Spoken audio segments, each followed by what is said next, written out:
নমস্কার বন্ধুরা, welcome to my channel just simple blog. তো বন্ধুরা, আজকে পটল চিংড়ির রেসিপি তোমাদের দেখাতে চলেছি।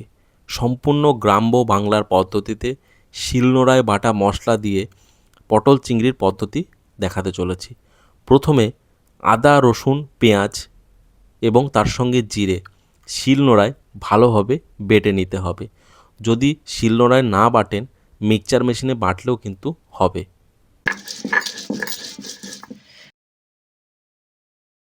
মশলা বাটা কমপ্লিট।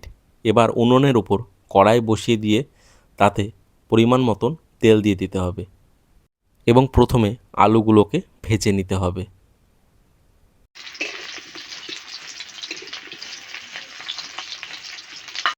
আলু ভাজা কমপ্লিট, অন্য একটি পাত্রে তুলে নিতে হবে।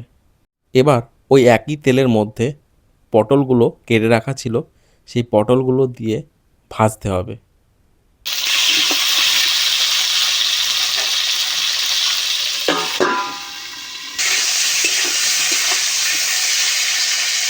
পটলগুলোকে লাল লাল করে কিন্তু ভাজতে হবে।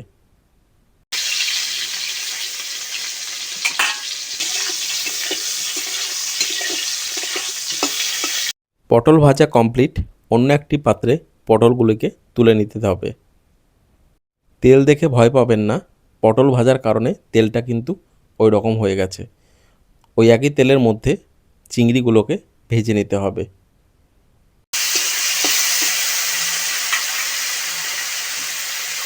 চিংড়ির মধ্যে দিতে হবে পরিমাণ মতন লবণ,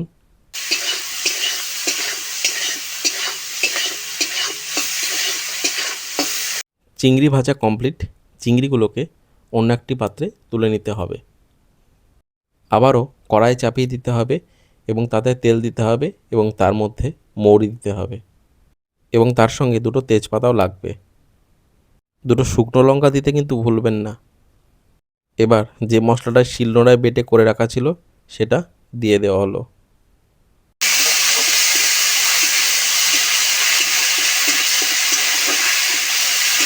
এই মশলার মধ্যে এবার যাচ্ছে হলুদ, এবার যাচ্ছে স্বাদ মতন লবণ এবং স্বাদ ব্যালেন্স করার জন্য চিনি।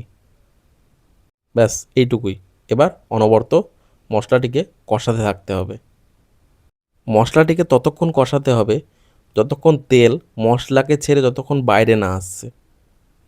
তেল মশলাকে ছেড়ে বাইরে আসলেই ওর মধ্যে দিয়ে দেবেন পটল এবং আলুগুলো।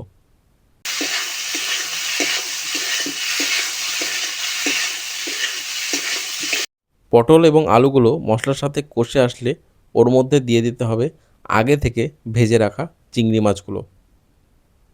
দিয়ে ব্যাস আবারও অনবরত নাড়তে থাকুন।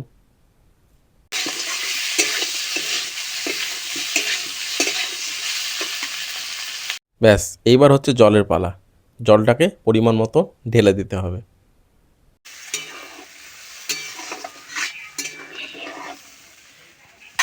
এবার একটু দিতে হবে মিট মশলা। মিট মশলা দেখে আবার ভয় পাবেন না যেন যে মাংসের মশলা এখানে কেন, দিয়ে দেখবেন ভালো লাগবে। ব্যাস মশলাপাতির কাজ শেষ।